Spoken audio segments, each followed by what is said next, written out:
അസ്സലാമു അലൈക്കും വറഹ്മത്തുള്ളാഹി വബറകാത്തു. നമ്മൾ ഖബർ സ്വപ്നം കണ്ടാൽ എന്താണ് വ്യാഖ്യാനം? ഖബറിൽ മയ്യത്തിനെ ഇറക്കി വെക്കുന്നതായിട്ട് കണ്ടാൽ എന്താണ് വ്യാഖ്യാനം? ഖബർ മറമാടുമ്പോൾ എന്താണ് അതിൻ്റെ വ്യാഖ്യാനം? മയ്യത്തിനെ കണ്ടാൽ എന്താണ് വ്യാഖ്യാനം? മയ്യത്തിനെ കുളിപ്പിക്കുന്നത് കണ്ടാൽ അതിൻ്റെ വ്യാഖ്യാനം എന്താണ്? മയ്യത്തിനെ കഫൻ ചെയ്യുന്നത് കണ്ടാൽ അതിൻ്റെ വ്യാഖ്യാനം എന്താണ്? മയ്യത്തിൻ്റെ കൂടെ കിടക്കുന്നതായിട്ട് സ്വപ്നം കണ്ടാൽ അതിൻ്റെ വ്യാഖ്യാനം എന്താണ് എന്നുള്ളതൊക്കെ നമ്മൾ ഒരുപാട് വീഡിയോസുകൾ അതിനെക്കുറിച്ചിട്ട് പറഞ്ഞിട്ടുണ്ട്. മയ്യത്തുമായി ബന്ധപ്പെട്ടിട്ട് തന്നെ ഒരുപാട് പറഞ്ഞിട്ടുണ്ട്. ഖബറിനെ കുറിച്ചിട്ട് നമ്മൾ പറഞ്ഞിട്ടുണ്ട്.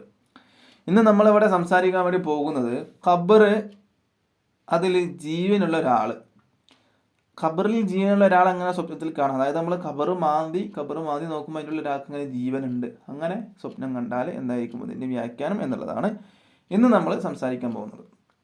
ഇതിനെക്കുറിച്ചിട്ട് മഹാനായ ഷെയ്ഖ് ഖലീൽ ഇബ്നു ഷാഹിർ ലാഹിരി എന്നവർ